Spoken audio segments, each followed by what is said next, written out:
Bendiga a nuestro hermano Esteban, bendiga nuestras vidas y a cada uno de los que nos hemos congregado en esta tarde para exaltar, para loar, para darle gracias y bendecir el nombre del Señor. Él es digno de toda honra y toda gloria. A pesar de los problemas que podamos estar viviendo, pasando, las dificultades que a lo mejor cada uno de nosotros vivimos, que para nosotros a veces son grandes problemas o grandes dificultades, Él es digno de toda alabanza. Amén. Quiero invitarlos a abrir sus Biblias en el libro de Lucas. Lucas capítulo 16. Le daremos lectura al versículo 1 al 13. Lucas 16, del 1 al 13.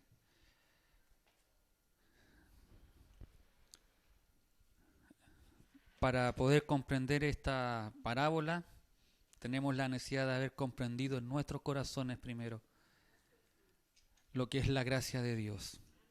Amén. Si tenemos claro lo que es la gracia de Dios, vamos a poder comprender esta parábola, ya que esta parábola no nos habla o no nos presenta el Evangelio, sino que nos trata de los principios y el deber de poder regir nuestra conducta de hombres y mujeres y jóvenes salvados solamente por su gracia. Amén.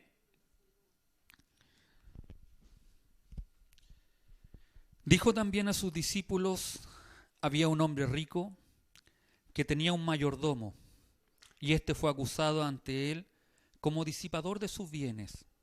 Entonces le llamó y le dijo: ¿qué es esto que oigo acerca de ti?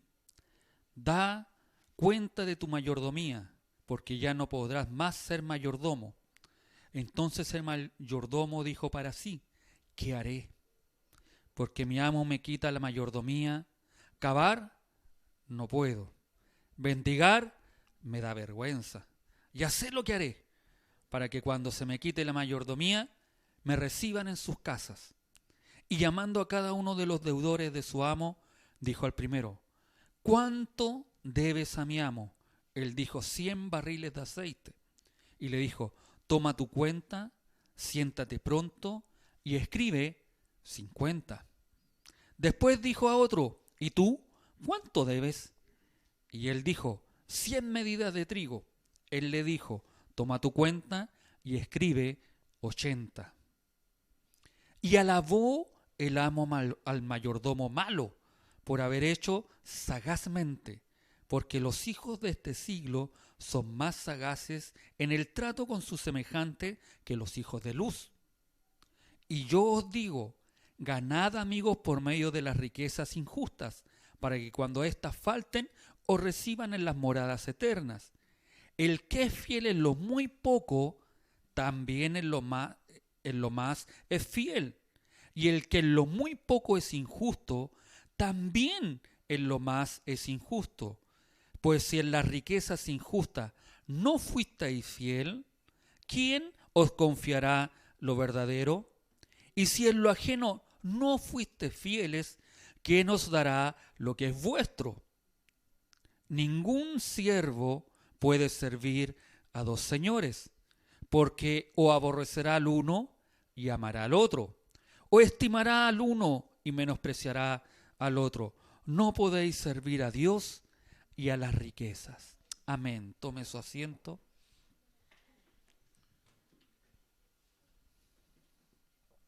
Como les decía anteriormente, para poder comprender esta parábola debemos primero aprender y saber y tener consciente lo que es la gracia del Señor. Jesús acababa de explicar la parábola del hijo perdido en el capítulo 15, donde los cobradores de impuestos, los escribas y los fariseos que le han escuchado deberían haber entendido que Dios está dispuesto a perdonar a los pecadores arrepentidos. Ahora Jesús se dirige a sus discípulos y les cuenta otra historia. Y en esta ocasión habla de un hombre rico que se entera de que el administrador o mayordomo de su casa no ha actuado bien. Esta parábola es considerada la que más presenta dificultad de interpretación, porque en un momento del relato de la historia se dice que el amo alabó al mayordomo malo. Pero si hay de por medio un acto deshonesto y desleal, muchos podríamos preguntar, ¿por qué le alabó? ¿Será bueno hacer eso? ¿No será bueno hacer eso? Es como cuando a veces no sé, no, si una mentirita blanca. No, si esto es poquito, no me pillan. Ah, total, es para el reino. En más de alguna ocasión se ha escuchado así. Total, es para el reino, es para el Señor. ¿Qué le vamos a hacer sacarle a estos que tienen harto? Esto es desconcertante si le damos una primera vista. Por eso debemos recordar lo que dice nuestro pastor Pablo Valdebenito. Es distinto leer la Biblia que estudiarla. Nosotros en el seminario, nuestro pastor Pablo Valdebenito muchas veces nos repite esa frase. Es distinto leer la Biblia que estudiarla. Amén. Y hoy la vamos a estudiar un poquito más. No vamos a pasar por alto lo que Jesucristo nos quiere decir en esta parábola. Comienza el versículo 1 diciendo, también a los discípulos antes les había hablado en presencia de los fariseos. Si uno ve el capítulo 15, le habla en presencia de los fariseos y de los escribas. Sobre el gozo de Dios por el retorno y conversión. Recuerden que en el capítulo 15 nos habla la parábola de la oveja perdida, nos habla de la parábola del hijo pródigo, donde se había perdido porque le estaban reclamando a Jesucristo que por qué él comía y estaba con pecadores.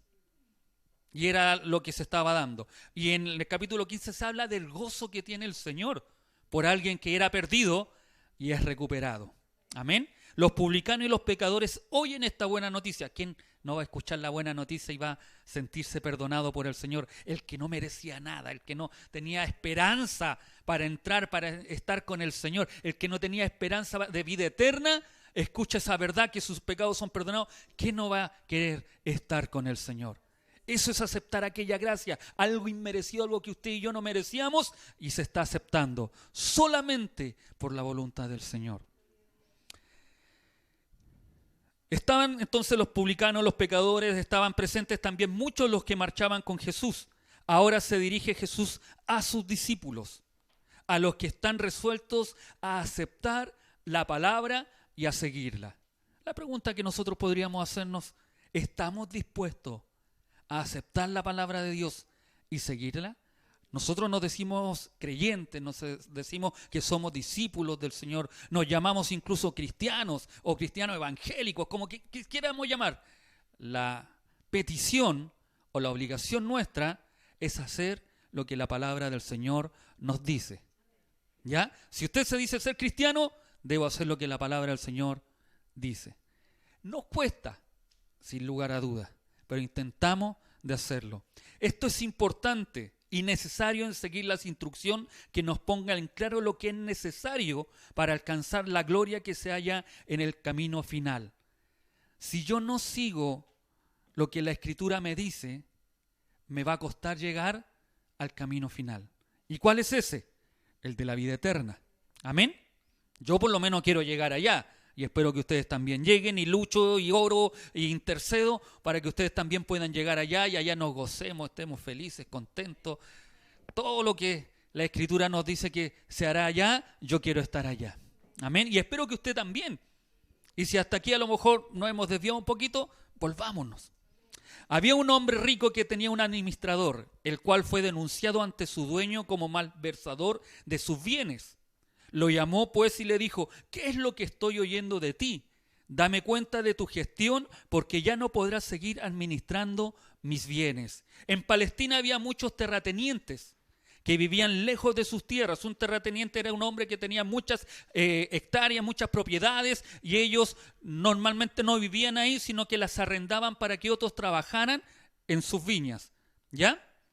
Probablemente el amo era extranjero y tenía aquel lugar, por lo que había un encargado a otro la administración. Normalmente se daba que en Palestina otros estaban a cargo de administrar los bienes de aquella persona. Es como cuando se nos encarga el negocio, decir la Danielita que trabaja, no sé si seguirá trabajando con el carnicero. Sí, ya. El carnicero se va a hacer sus trámites a Puerto Montt y la deja ella a cargo del negocio. Y ella en ese momento es, entre comillas, la administradora. Y una administradora quiere decir que en ese momento es la que debe tomar decisiones para hacer una cosa o hacer otra. Si cortó mal la carne, le llegará a ella después. Pero ella es la que tiene que tomar la decisión en ese momento de cortar la carne. Y eso es lo que usted y yo somos para el Señor. No somos los dueños de nuestra vida. Somos solo administradores. Amén. Por eso normalmente muchos hablan de esta parábola y se dan no solamente en las lucas y en la plata, en la riqueza, sino que también nosotros somos administradores de lo que el Señor nos ha dado. Los hombres somos aún más responsables. Y no quiero que me digan que somos machistas, que aquí no. Somos aún más responsables porque nos dio la responsabilidad de dirigir un hogar. Nosotros los varones somos los responsables de sustentar el hogar y la familia. Amén. Se me callaron los hombres. Pero eso es la responsabilidad que nosotros como varones tenemos. Nosotros somos los responsables. Y la cultura hebrea en el tiempo de Jesucristo, ellos lo tenían muy claro. Su responsabilidad era aquella, de sus hogares. La enseñanza de los niños normalmente no estaba dada a los hombres, estaba dada a las mujeres. Ellas debían guiar, educar. El hombre sí educaba, sí guiaba, pero la que más llevaba o le enseñaba la Escritura. Por eso es tan bonito cuando dice la Escritura a Timoteo. Usted va a hacer un paréntesis, no está de Timoteo aquí en ninguna de las partes, pero a Timoteo cuando Pablo lo conoce le dice, ¿quién le enseñó la Escritura? Su abuela y su madre. Y para que, y nosotros decimos, bueno, ¿y el papá dónde está? El papá era griego. No le iba a enseñar la palabra del Señor. No le iba a enseñar la Escritura. Los padres de Timoteo, su madre era judía, no judía, judía, y su padre era griego. Y la enseñanza que Timoteo y Pablo alaba de Timoteo era de que su madre y su abuela lo habían instruido en la Escritura. Amén.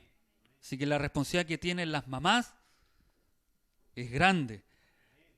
La escuela dominical de la iglesia no es la encargada de enseñarle a sus hijos. Sí les enseñamos, sí nos preocupamos, sí los queremos educar de la mejor forma, pero los más responsables son los padres. Amén. Cierro paréntesis. O si no me voy a ir para otro lado. Por medio de un administrador nativo, normalmente estos terratenientes, estos dueños, estos amos, estos ricos, dejaban que el administrador o el mayordomo tomara toda la responsabilidad y decidiera ciertas cosas sobre los bienes de esta persona. Pero este ejemplo, esta parábola que toma Jesucristo, habla que este hombre, este administrador, era un disipador. En griego la palabra es diascorpizo, que quiere decir específicamente aventar, y figurativamente despilfarrar, desperdiciar. Se usa metafóricamente en malgastar propiedades y éste había emprendido una carrera de desfalcos. ¿Sabe lo que está diciendo?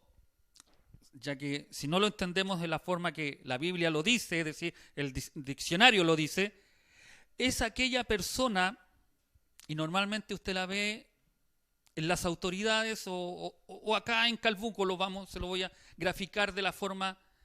¿Cuántas veces usted ha pasado por la cuesta de la Terpel o la Chela ahora?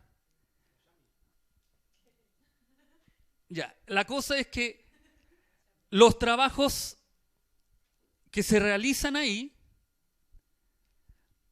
son X dinero que se gasta, ¿cierto? Y se supone que hay estudio de todo lo que se va a hacer para gastarlo una sola vez. Y los dineros que piden la empresa son millonarios. Pero después de haber terminado ese trabajo, se dan cuenta que les faltó otro tubo o otra cosa. Y el alcalde nuevamente, ¿qué hace?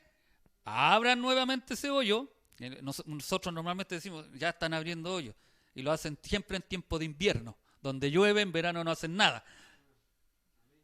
Entonces el trabajo lleva mucho tiempo, lo vuelven a tapar, otra millonada de plata. Y después, se nos olvidó otra cosa, vuelven a abrir ese hoyo. Eso es despilfarrar, eso es disipador. Es fácil gastar lo que no es nuestro, ¿cierto? Pero cuando nos toca a nosotros el bolsillo, ¡ay! No, ¿cierto? Y ahí vemos nosotros, y digo es lamentable, porque nosotros si vemos nuestras autoridades, las camionetas que menos duran son todas las de servicio público. Las hacen pedazos. Yo donde vivo, ahí pusieron unos lomos de toro, y veo los colectiveros, como los vehículos no son de ellos, ¡bum! ¡Bum! Llegan y pasan. Llegan y echan el auto encima. Como no es de ellos, pero vamos a ver en los autos de ellos, ¿cómo están?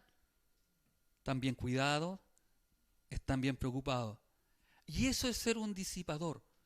Malgastar algo que no es mío. A nosotros se nos ha dado la orden de administrar lo que no es nuestro, hacerlo bien. No se nos han dado a lo mejor propiedad y usted no es administrador de grandes cosas. Pero sí debemos preocuparnos de aquellas cosas que se nos entregan. La Danielita, y voy a tomar el ejemplo de la Danielita porque trabaja en una carnicería, en un local. Ella sería mala administradora si deja la carne al aire, que se mosquee y que se eche a perder. ¿Cierto? ¿Que sería mala administradora? Porque si ella fuera una buena administradora, después que cortó la carne tendría que guardarla, refrigerarla y mantenerla ahí. ¿Cierto? Y eso hablaría muy bien de ella como administradora, preocupada de su trabajo y del jefe, lógicamente la confianza que el jefe le tiene. En nosotros, como iglesia, a veces despilfarrar dinero en cosas que no sean edificantes. Como pastor tengo una responsabilidad. Si llego y compro lo primero, no, total, sale 20,000 pesos o 30,000 pesos, bueno, la pastora sabe que yo siempre voy y después averiguo en la otra ferretería, en la otra ferretería, en la otra ferretería. Cotizo primero. Y el lugar que salga más económico y que sea el producto bueno, se compra. Amén.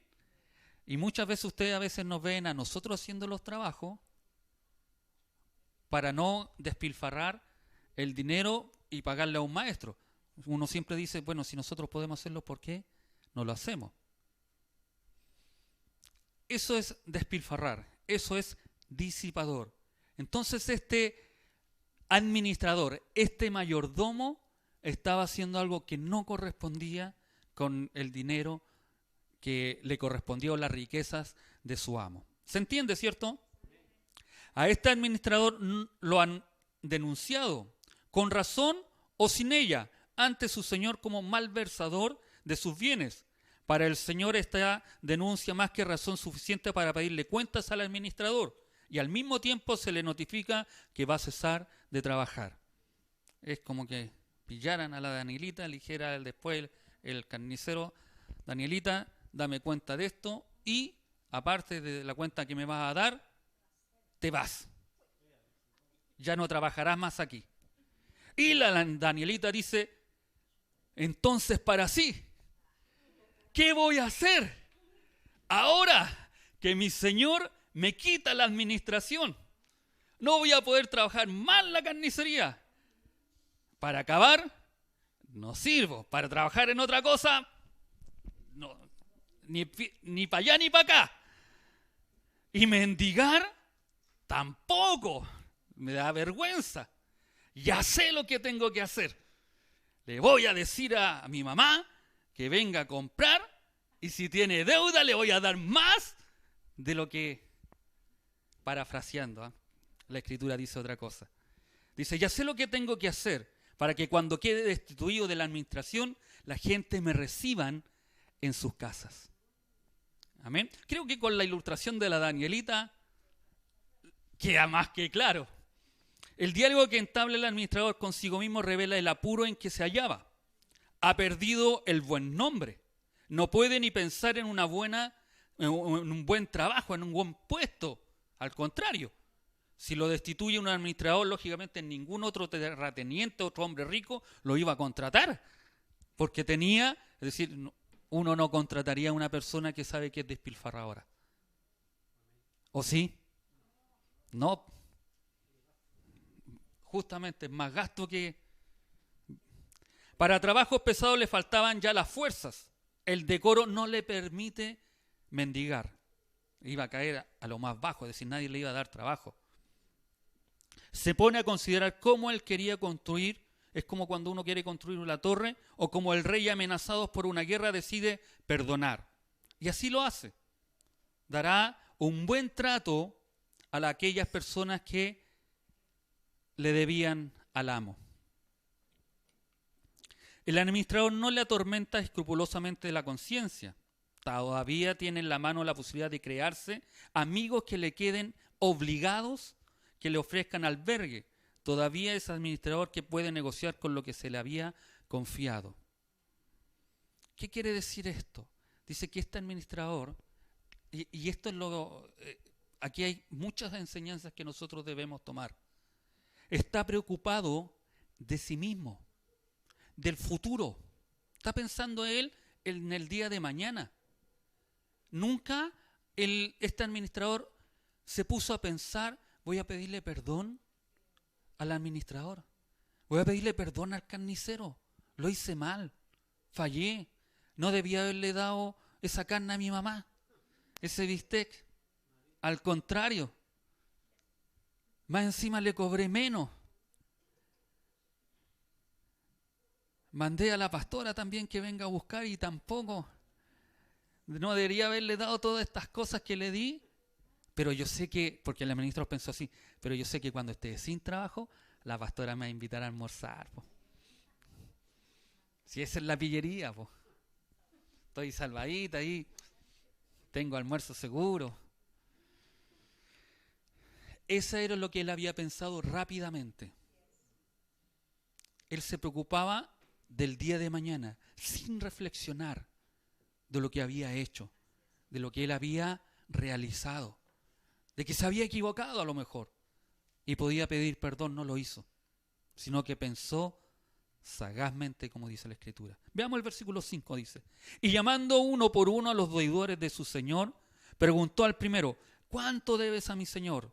Este contestó: 100 medidas de aceite. Entonces le dijo él: pues toma tu recibo, siéntate ahí y escribe enseguida que son 50.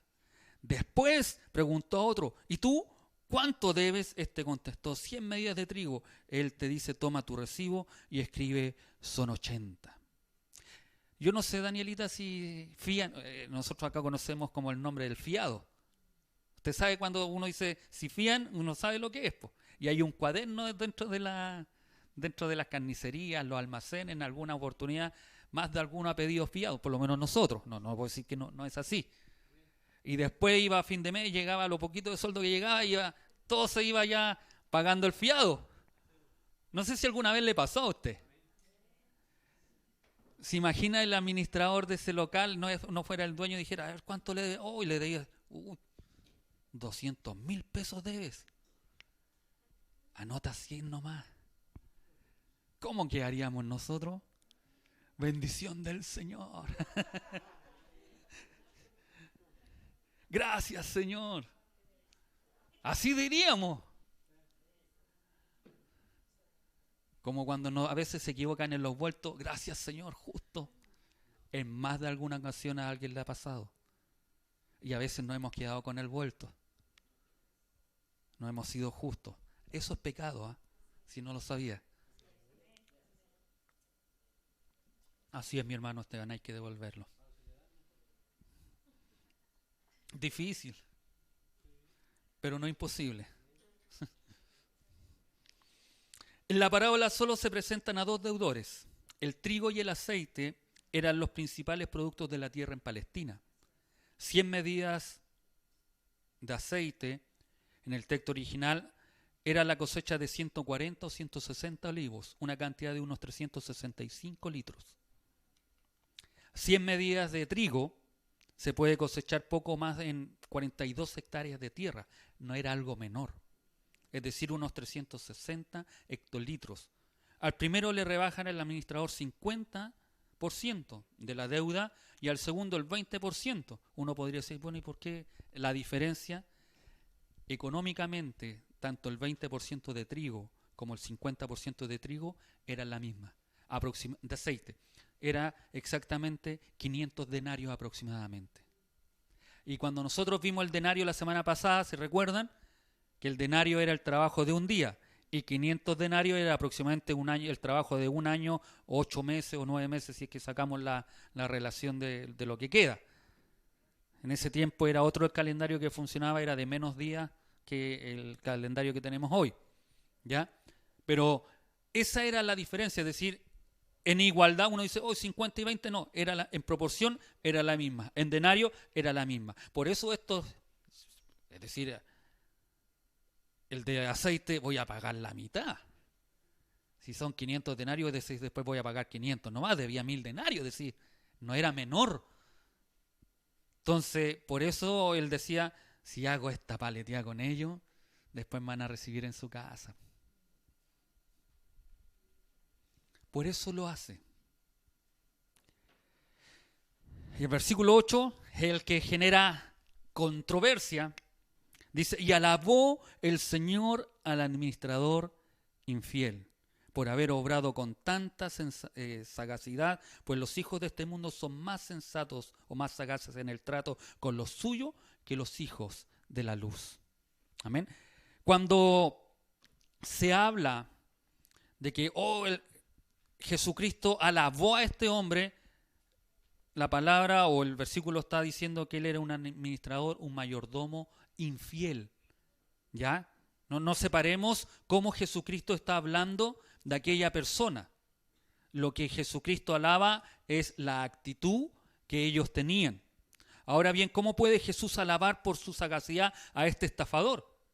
Que actúa con astucia y disimulo para conseguir lo que se propone. Esto es lo que estaba haciendo él. El objetivo de la alabanza no es la taimada pillería y la desvergüenza del estafador, sino la audacia y la resolución con que se saca partido del presente que él está viviendo hacia el futuro. Eso es lo que Jesucristo está resaltando de este hombre. La astucia, la sagacidad, el valor, la valentía. Él no podía decirle a los deudores, ¿saben qué? Mira, yo te voy a rebajar la mitad, pero tú tenés que darme esto. Porque hubiese sido fácil a lo mejor decir eso. Él no podía decirlo porque ahí estaría hablando de robo. No. Es decir, está robando, está usando astucia, pero no está robando. Era como, a veces nosotros vemos la justicia, era como lo permitido. Está mal, pero mientras la ley no diga nada, está permitido eso. ¿Ya? Es como cuando nosotros estamos, los que manejamos, llegamos a una esquina y dice permitido virar con luz roja. No sé si le ha tocado esos signos. Está permitido. Pero si no está ese símbolo que diga está permitido y usted dobla, igual dobla. Si lo pilla un carabinero, le saco un parte.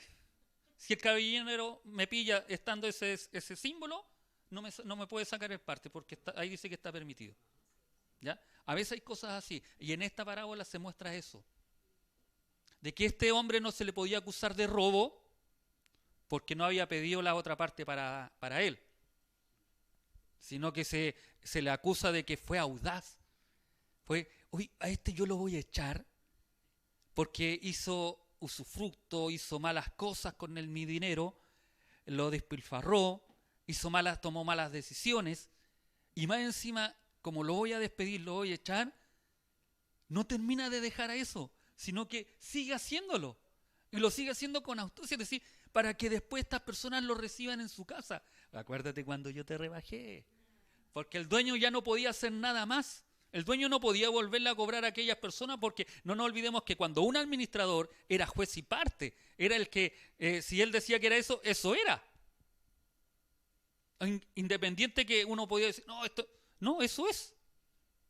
Porque él era el mayordomo, él representaba a su dueño, con todo lo que representaba.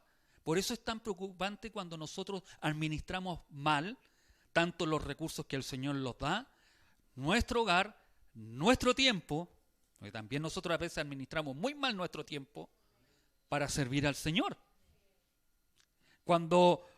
Y esto es rescatable. Es decir, uno dice, pero ¿cómo va a rescatar algo, pastor, de este hombre malvado, de este hombre que está haciendo algo mal? ¿Sabe lo que es rescatable? Que él pensó en su futuro. Él no pensó en el hoy, ahora. Como muchos de nosotros no pensamos en el futuro. Pensamos en el día de hoy. Amén. Y no me refiero a que vamos a ir a hacer cosas malas, sino que me refiero a que nosotros muchas veces no servimos al Señor como corresponde porque estamos pensando en el hoy y no pensamos en el mañana. Es sensato para nosotros como creyentes que el Señor ha de venir y ha de pedir cuentas. El que no vive sencillamente al día, sino que conoce el imperativo del momento, el que procede con valor y decisión al fin de poder triunfar al fin, el que perdona a fin de poderse asegurar el porvenir. Si hay algo que usted y yo debemos tener claro es que nosotros tenemos un fin, y es el de la vida eterna. Es allá donde cada uno de nosotros debe anhelar llegar. Y para ese fin hay cosas que debemos hacer. Amén. Son cosas que la Escritura nos manda. Si yo no estoy dispuesto a hacerla, lamentablemente tendremos que quedarnos o no llegaremos a ese fin. O el Señor se va a demorar más para poder hacer lo que Él quiere en nuestras vidas. ¿A cuántos nos ha pasado que a veces si le hubiéramos hecho caso al tiro al Señor, no estaríamos viviendo lo que estamos viviendo hoy? O pasando lo que estamos pasando hoy. Pero a veces por porfiados, por llevarnos a nuestra manera, a nuestra forma, como yo creo, fallamos al Señor. La parábola es un llamamiento escatológico. Sé prevenido y en esta última hora piensa en tu futuro del tiempo final. Los hijos de este siglo y los hijos de luz son frases hebreas por las que significan los hombres que solo miran las cosas de la tierra y los que siguen la luz y la verdad del Evangelio. En ese tiempo no habían cristianos, para que no pensemos que no. Los hijos de la luz eran los que tenían la verdad, eran los fariseos. Y los fariseos, los saduceos, los escribas, aquellos que conocían al Dios verdadero, estaban viviendo el día a día. No miraban más allá. Seguían esperando al Mesías, al Salvador, a quien los iba a rescatar de la opresión romana y no se habían dado cuenta que Jesucristo estaba con ellos, habitaba con ellos, comían con ellos, porque sus ojos estaban vendados, solo veían el día a día y no veían la esperanza que se había levantado en el pueblo de Israel. Amén. Como una acusación suenan las palabras de Jesús cuando declara: los hijos de este mundo son más sensatos que los hijos de la luz. Los hijos de este mundo solo se dejan guiar por los principios y los intereses de los hombres distanciados de Dios. No se preocupan de Dios y de su voluntad, ni de sus promesas y amenazas para el futuro. Para ellos la vida no tiene más objeto que este mundo. En cambio, los hijos de luz se dejan guiar por la luz en su modo de pensar y de obrar. Mientras tenemos luz, que es la luz, para que seáis hijos de la luz. Dice la Escritura, la luz de Dios, la luz es Cristo, la luz es la gloria de Dios. Los cristianos son hijos de luz. Todos vosotros, dice la Escritura, 1 Tesalonicenses 5:5, todos vosotros sois hijos de la luz e hijos del día. No somos de la noche ni de las tinieblas. En otro tiempo, dice la Escritura, erais tinieblas, mas ahora luz en el Señor. El administrador infiel es un hijo de este mundo, se deja guiar por el cuidado de su existencia terrenal. Cuando nosotros pensamos en las cosas terrenales, estamos pensando en las cosas del mundo. Cuando yo soy capaz de negarme a mí mismo para hacer lo que el Señor me manda hacer, estoy pensando en las cosas del reino. Y estoy trabajando para mi futuro. Amén. Cuando usted está cansado, está agotado, está con sueño, está con todo, y a veces dice, ¿qué voy a ir a aprender? ¿Para qué voy a ir a esto otro? ¿Para qué voy a orar? Y está pensando en lo terrenal. Pero cuando usted dice, a pesar de eso, en más de alguna oportunidad he escuchado a algunos de ustedes, arrastré mi carne, pastora, y vine. ¿Quién gana? ¿Usted cree que gana el pastor? ¿Gana la pastora? ¿Gana la iglesia? Ganamos nosotros. Yo gano. Yo el jueves escuchaba a la Chelita, la escuchaba orar, la escuchaba hablar, y si ella no se hubiera negado, porque ella viene a los estudios, ha intentado venir en la semana, y cuando puede viene, y a veces le puede haber costado, a veces haber dicho, no, ya no más, pero yo he visto el crecimiento en ella, y ha ganado ella, la hermana Lucy, con todos los problemas que ha tenido. El otro día lo conversábamos con la pastora, con todos los problemas que ha tenido, de su familia, enfermedad aquí, allá, todo eso, y a veces como que va viento en popa, y una vez más, otra cosa, y cuesta sostenerse. Ha venido destruida en algunas ocasiones, y cuesta sostenerse cuando pasan problemas o dificultades y no ve soluciones. Pero al verla, al escucharla, al oírla, yo digo, ella ha ganado. Ella ha ganado. Cada vez que tú y yo nos negamos en servir al Señor, en administrar el tiempo que el Señor nos dio, ganamos. Ganamos. Cuando no transas, Camilita, ganas. Yo hoy puedo ver a Javier acá. Cuando no transamos, cuando queremos hacer la voluntad del Señor, ganamos. Amén. Y esa es la diferencia con el mundo. El problema es que no somos sagaces. No pensamos en el futuro muchas veces. Nos acostumbramos a la vida que lleva todo el mundo. Yo le decía a la pastora, y a ustedes también les he dicho que muchas veces, ¿por qué dejar el domingo para hacer esto, otro? Si lo podía haber hecho el sábado. Tengo una clienta que me está llamando y me llama, y yo le dije, los domingos no trabajo. Me llamó un domingo, los domingos no trabajo. Es decir, en la parte secular. El domingo me dedico a estudiar, a leer la palabra, a mover para allá, para acá, para poder entregar un mensaje que ustedes se merecen. Que ustedes deben aprender. Debemos saber. Entonces ella, no, pero es que, no, le dije yo, los domingos no trabajo, me va a disculpar, pero el domingo, ni los sábados. Y es así, no, pero no. Lunes, de hecho, voy al martes recién ahora. Y tiene que esperar. Si no, llame a otra persona. Primero están las cosas de Dios. Para mí. Para mí.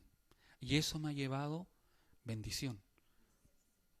Y no me refiero a la bendición material, que muchas veces uno dice, oye, el pastor está lleno de plata. No. Peleo con las pulgas igual como todos peleamos con las pulgas. Me tengo que salir a mojar igual que todos. Tengo que limpiar o tengo que hacer esto igual que todos. No tengo empleada para que me vaya a hacer las cosas. A veces mal usamos a la pastora, pero no es la empleada. Con valor, con resolución y sin escrúpulos aprovecha lo que le puede proporcionar ventaja para su vida en la tierra. Los hijos de la luz tienen ojos que ven lo que es la vida, el hombre, el mundo delante de Dios. En la fe, en la palabra de Dios, reconocemos que el mundo futuro que se descubre tras el presente. El reino de Dios con todas sus promesas, con la vida eterna. En cambio, los hijos de la luz, comparados con los hijos de este mundo, son irresolutos y flojos en su acción cuando se trata de cuidar de su espléndido futuro. Somos flojos a veces. Somos flojos, sabiendo que tenemos un futuro esplendoroso, Tenemos que decir, no, yo no, pastor. No, yo no. Somos flojos muchas veces. Sabiendo que tenemos un futuro pero esplendoroso. Por eso le digo, es distinto. Me queda la frase del pastor Pablo. Leer la Biblia que estudiarla. Es muy diferente. Cuando estudiamos, sacamos la riqueza, lo que Cristo quiso decirnos. Él alabó, Jesucristo alababa lo que éste había hecho, con su sagacidad, para preocuparse por el futuro. Nosotros nos preocupamos por el futuro. ¿Está preocupado usted por su futuro? ¿Está preocupada por las cosas del reino? ¿O estamos preocupados por todo lo terrenal? E incluso a veces venimos al culto que vamos a hacer o que vamos a cocinar el día de mañana.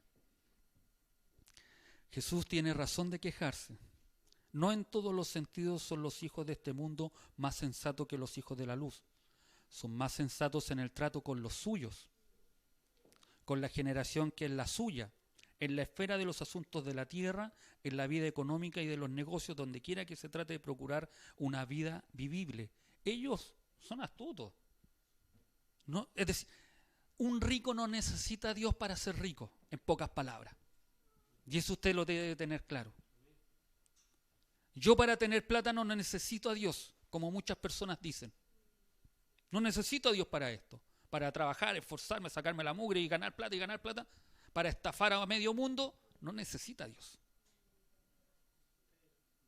Pero, como dice el hermano Esteban, usted se está preocupando de, si nos preocupamos así, vivimos así, nos estamos preocupando de lo terrenal, de este mundo, no de lo espiritual, porque para lo espiritual sí necesito a Dios.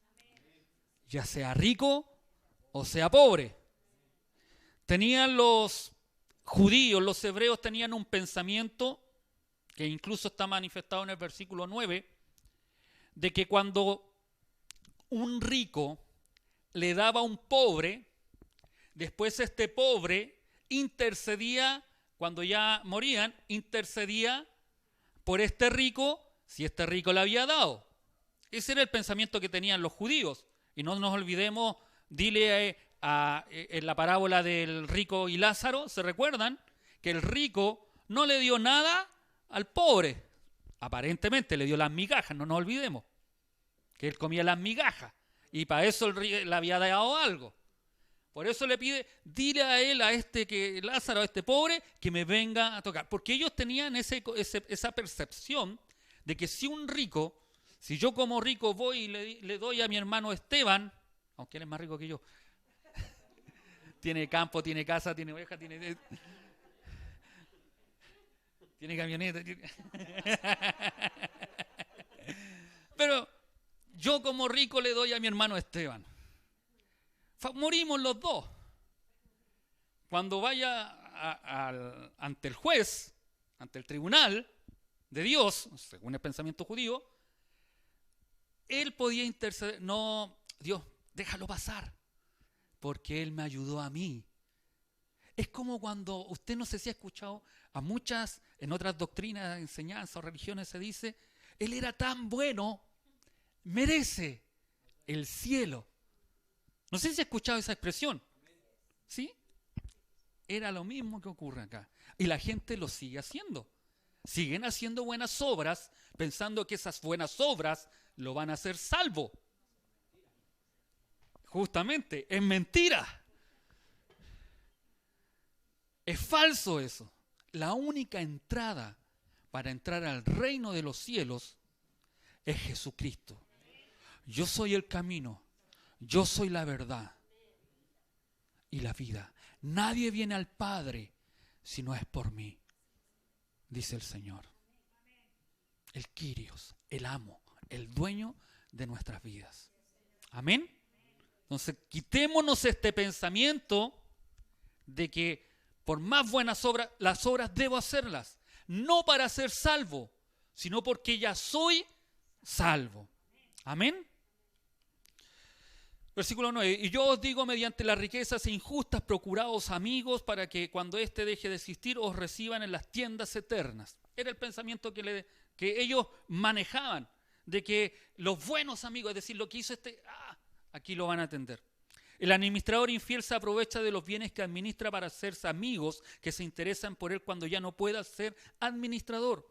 Los hombres creen que con el dinero y los bienes pueden asegurar su existencia, pero la riqueza no cumple lo que promete. Jesús la llama mamón injusto. También con frecuencia su adquisición y su empleo van acompañados de injusticia. Normalmente un rico o alguien que se hace algo injusto es porque hizo una injusticia. El que es fiel en lo poco, también lo es en lo mucho. A veces nos preguntamos por qué el Señor no me da más. ¿Has sido fiel en lo poco? ¿Hemos sido fieles en lo poco?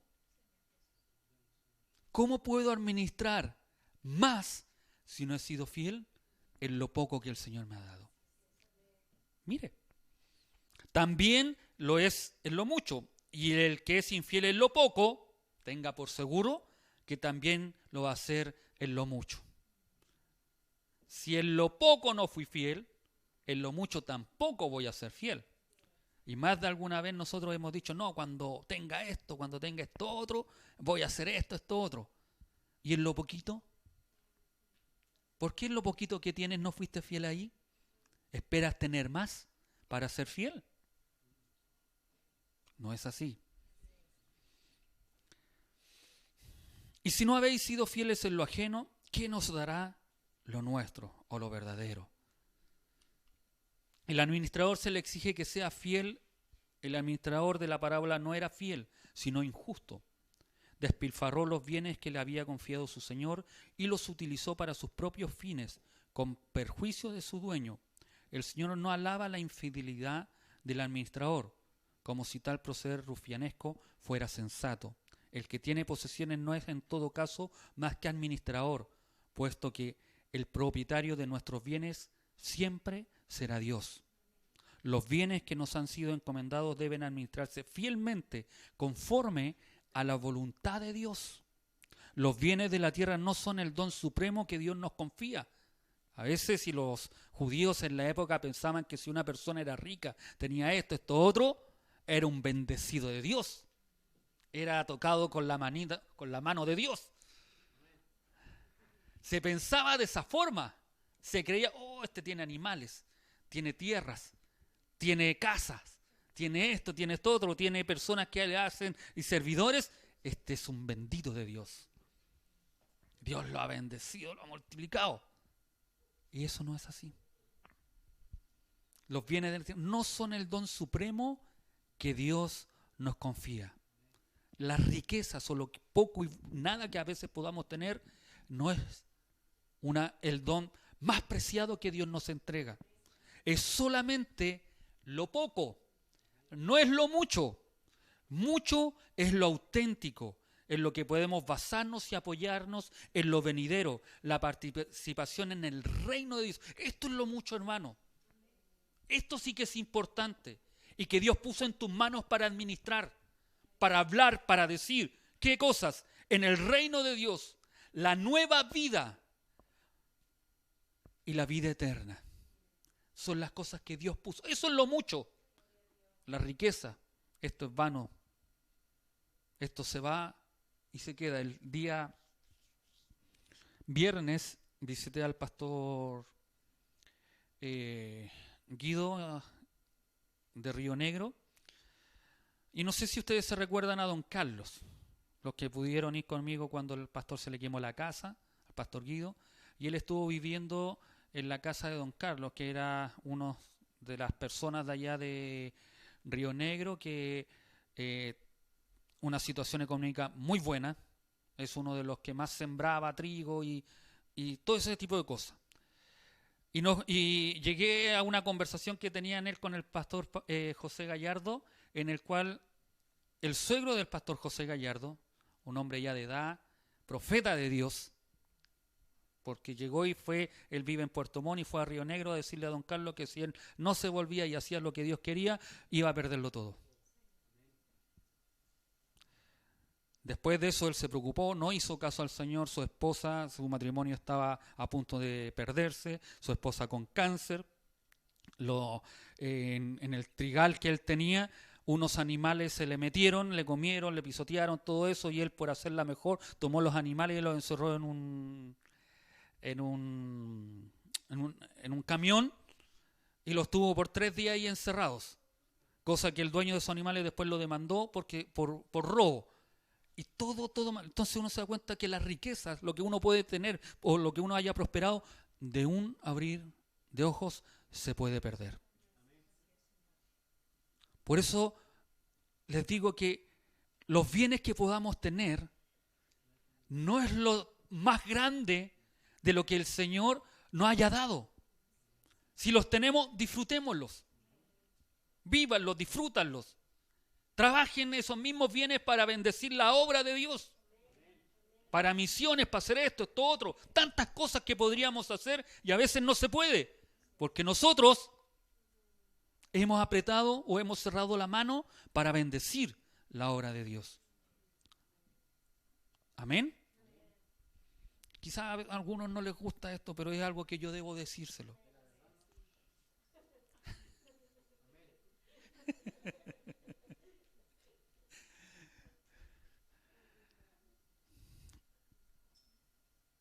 Los bienes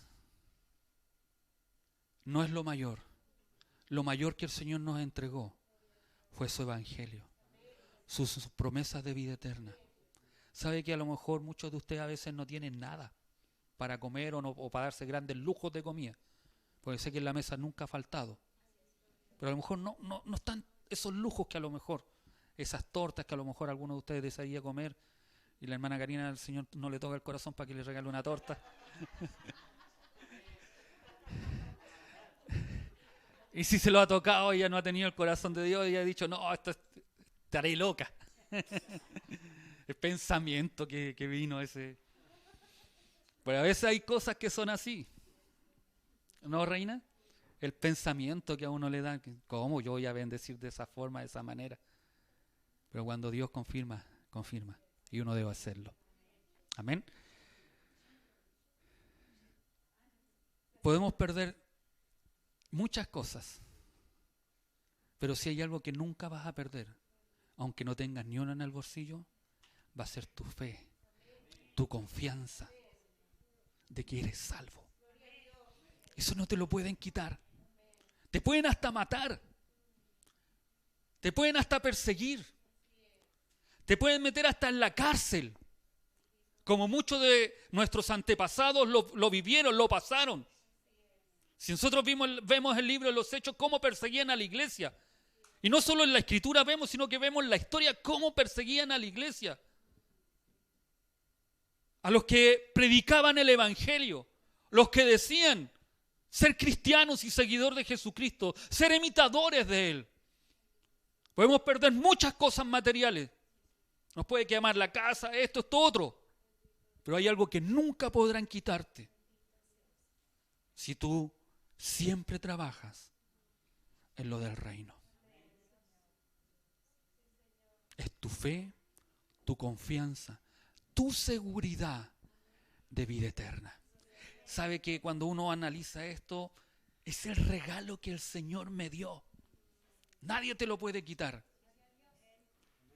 Yo soy el que muchas veces lo abandono y lo dejo tirado. No le doy la importancia que realmente debiera darle. Y Jesucristo en esta parábola llama a darle la importancia a eso que Él nos ha entregado. Sé sagaz, sé audaz para lograr el reino de los cielos. Los bienes de la tierra son solo pocos, no pueden asegurar verdaderamente la vida, no pueden impedir la muerte, ni siquiera añadir lo más insignificante a la duración de la vida, ni tampoco a la estatura. Solo al que sabe administrar debidamente lo poco, se le va a confiar lo mucho. Si no sois fieles en lo pequeño, ¿qué nos dará lo grande? Dios da los futuros bienes celestiales solo a aquel que administra fielmente los bienes de la tierra conforme no a nuestra voluntad, sino que a la voluntad de Dios. Versículo 13 para ir terminando. Ningún criado puede servir a dos señores, porque aborrecerá al uno y amará al otro, o se interesará por el primero y menospreciará al segundo. No podéis servir a Dios y a Mamón o las riquezas, como aparece en nuestras Biblias. El discurso sobre el reino y el capital se cierra con una palabra de amonestación. El servicio de Dios y el culto a la riqueza son dos cosas incompatibles. Dios y la riqueza reclaman al hombre entero, cada uno por su lado. Dios requiere ser amado con todo tu corazón, con toda tu alma, con todas tus fuerzas y con toda tu mente. Como muestra la experiencia, también la riqueza absorben al hombre entero. Dinero, propiedad, ganancias encadenan al hombre, absorben sus fuerzas, lo dominan, como se puede considerar tal servicio a dos señores, cada uno de los cuales exige entrega completa. ¿Puede un esclavo servir como esclavo a dos amos? Pregunta, ¿puede hacerlo? Cada uno de los dos amos puede a cada momento exigir un servicio total de aquel esclavo. Nadie es capaz de prestar tal servicio simultáneamente a dos señores.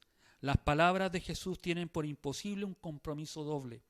Servir a Dios y servir a Mamón exige una decisión: servir a Dios o servir a las riquezas. ¿Qué elección se ha de hacer? ¿Qué decisión se ha de tomar? Dios es en una realidad que no admite concurrencia. El que se halla ante la alternativa de decidirse por Dios o por la riqueza debe decidir entre dos cosas: amar a Dios o despreciarlo, o adherirse a Él o odiarlo. Ahora bien, ¿quién querrá postergar a Dios, despreciarlo, odiarlo? La palabra de Jesús invita a reflexionar. En el poseer hay peligro de que esto quite al hombre la libertad de seguir la llamada y la palabra de Dios. En Mateo 8:14 dice: lo que cayó en zarza son los que oyeron, pero con las preocupaciones y las riquezas y los placeres de la vida se van ahogando y no llegan a madurar. Si hay algo que nosotros debemos reflexionar en la palabra del Señor, que las riquezas pueden ser buenas si son bien administradas y son administradas para la obra de Dios. Amén. Que nuestra vida, que todo lo que nosotros podamos realizar o hacer, siempre sea porque a Dios lo tenemos en nuestro corazón. Preocuparnos del futuro. Si nuestro futuro no es la gran casa o el gran auto o la gran cena o la gran comida que podemos hacer o realizar. Mi futuro es querer estar arriba en el reino de Dios. Es dejar esta vida y no preocuparme de las cosas terrenales. Lo que suceda después, Dios sabrá. Pero yo quiero estar allá arriba. Yo quiero gozar. Y si tenemos que seguir arrastrando esta carne, negándonos a nosotros mismos, negándonos de placeres para llegar allá arriba, hágalo. Realícelo. El beneficiado no soy yo, como pastor. Si yo me niego, sí soy beneficiado, porque también, al igual que usted, yo también tengo pruebas, tengo luchas, tengo tentaciones todos los días. Tentaciones que vencer. Porque también quiero llegar allá arriba, como usted quiere llegar. Pero para eso, dele la prioridad a Dios. No más a las riquezas o a su propio bienestar. Pues ahora dice: no, pastor, yo no ambiciono riqueza. Con lo que tengo estoy bien. Puede ser, sí. Pero no voy porque primero estoy yo. Yo necesito descansar. Yo necesito reposar. Y yo digo acá, hasta algunos se duermen acá, ¿cómo no descansan acá? Sí, pues. Algunos hasta se duermen a veces en los mensajes y que yo digo, ¿y por qué no vienen a descansar acá? Mejor que quedan en la casa. Acá no venimos a trabajar, venimos a oír, a escuchar, a alimentarnos del Señor, a crecer espiritualmente, a tomar las herramientas que el Señor nos da para seguir avanzando en este caminar. Para cuando yo estoy haciendo las cosas que no corresponden, pueda decir, oh, eso es lo que necesito hacer. Hazlo, comienza. No esperes que el de al lado lo haga por ti. No esperes que baje un ángel del cielo y te diga, esto haz. Si has comprendido y entendido la palabra de Dios, empecemos a hacer la palabra de Dios. Tiempos mejores no vienen.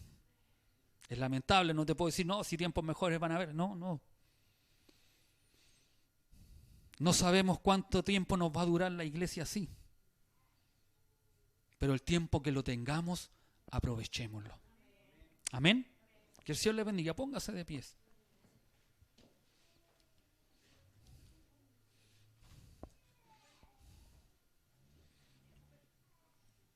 Oremos al Señor. Amantísimo y buen Padre Celestial, te damos gracias en esta tarde por tu amor, por tu fidelidad, por tu palabra, bendito Dios. Ayúdanos a crecer, ayúdanos a madurar. Ayúdanos a tomar aquellas cosas, bendito Dios. Ayúdanos a tomar tu palabra en verdad. Hay muchos y cientos de personas que escucharán tu palabra y cientos de mensajes, Señor. Y muchos seguirán siendo los mismos, sin ningún cambio, sin ninguna transformación. Pero ayúdanos a nosotros, bendito Dios, que escuchamos domingo tras domingo, miércoles tras miércoles, y aún así a veces predicaciones durante la semana de diferentes pastores y hermanos. Ayúdanos a poder llevar esta palabra y hacerla por obra. A veces le hemos dado tanta prioridad a otras cosas, a riquezas, a la economía, a cosas materiales, que después cuando las perdemos o nos sucede algo, nos causan más dolor que alegría. Pero cuando estamos en tu presencia, cuán bendecidos somos. Cuando comprendemos una verdad, por muy que a lo mejor insignificante sea para algunas personas, pero cuando descubrimos alguna verdad en tu palabra, nos sentimos tan gozosos y contentos. Cuando alguien nos abraza, nos alienta, nos dice que están orando por nosotros. Cuando nos alientan a seguir adelante, a no mirar lo terrenal, a mirar las cosas, aún las cosas que nos suceden. A veces aquellas cosas nos acercan a ti, bendito Dios. Nos acercan más a conocerte y saber de ti. Nos acercan a tomar decisiones de seguirte y servirte. ¿Cuántos testimonios hemos escuchado de personas que vinieron por una necesidad y terminaron conociendo al gran Dios? Con hogares destruidos, con hogares sin ninguna esperanza, con enfermedades, con dolores. Pero al conocerte a ti, Señor, pudieran haber seguido esos dolores o esas enfermedades, pero al conocerte a ti es maravilloso. El saberse perdonado, el saber que tenemos una esperanza, el saber que vamos camino a aquella eternidad, a aquella vida eterna, a estar contigo en la eternidad, es algo que debiera alentarnos día a día, a levantarnos, a mirar por encima de las situaciones que podamos estar viviendo y seguir adelante. Te agradezco por cada uno de mis hermanos y hermanas y jóvenes que día a día se niegan y te han puesto en primer lugar a ti, bendito Dios. Sigue alentando sus vidas, bendito Dios. Es el camino correcto. A veces pueden tener dudas, si es verdad O a lo mejor puede flaquear la fe si es siguen o no seguir. Hoy quiero animarlas a que sigan. Es el camino correcto. Aunque sea doloroso. Aunque sea de espinas y sin sabores, es el camino correcto de seguir sirviéndote a ti. Esto sé que pasará. Los momentos que vivimos en este momento, tiempo, pasará. El tiempo que están viviendo nuestros hermanos y algunas hermanas, bendito Dios, pasará. Y lo recordaremos, Señor. Y podemos sacar aquellas lecciones. Ayúdanos a aprender aquellas lecciones para no volvernos a equivocar y cometer errores. Pero te damos gracias porque tú nos haces mirarte a ti por sobre todos los términos de la tierra. Ayúdanos a ser nuestro amo, nuestro Kyrios, nuestro Señor, nuestro dueño, que te pertenecemos solo a ti, bendito Dios, y no a otra persona o las cosas del mundo. Ayúdanos y líbranos de aquella tentación que siempre nos quiere hacer volver atrás. Ayúdanos a mirar siempre adelante. Te lo pedimos en el nombre de Jesús. Amén y amén.